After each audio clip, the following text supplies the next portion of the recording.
চুল পড়া নিয়ে আর কত দামি দামি কেমিক্যাল প্রোডাক্ট ট্রাই করবেন। বাজারের ওইসব এক্সপেন্সিভ হেয়ার ট্রিটমেন্টকে চ্যালেঞ্জ জানিয়ে আজ আমি আপনাদের দেখাবো আমার পার্সোনাল হেয়ার গ্রোথ সিক্রেট, যা প্রথমবার ব্যবহারেই জাস্ট অ্যামেজিং রেজাল্ট দেবে। শুরুতেই 1 টেবিল চামচ পরিষ্কার চাল ধুয়ে তাতে আধা কাপ ফুটন্ত পানি দিয়ে 3 ঘন্টা ভিজিয়ে রাখুন। এই রাইস ওয়াটার আপনার হেয়ার গ্রোথকে ন্যাচারালি বুস্ট করবে। অন্য একটা বাটিতে একটা পেঁয়াজ ছিলে গ্রেট করে তার ফ্রেশ রস বের করে নিন। পেঁয়াজের রস চুলের ফলিকল মজবুত করে আর টাক পড়া আটকাতে জাদুর মতো কাজ করে। এবার চাউলের পানি পেঁয়াজের রসে ঢেলে দিন। এবার এই মিশ্রণে 1 চা চামচ কফি পাউডার অ্যাড করুন, যা স্ক্যাল্পে ব্লাড সার্কুলেশন বাড়িয়ে চুলকে করবে আরও ঘন আর লম্বা। সর্বশেষ এতে অ্যাড করতে হবে আপনার রেগুলার শ্যাম্পু। তারপর মিশ্রণটাকে ভালোভাবে মেশাতে হবে।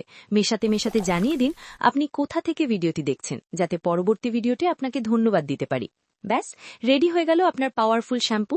জাস্ট গোসলের সময় এটা ইউজ করুন, দেখবেন প্রথমবারেই চুল পড়া বন্ধ হয়ে যাবে আর নিয়মিত ব্যবহারে চুল বাড়তে থাকবে একদম অবিশ্বাস্য গতিতে।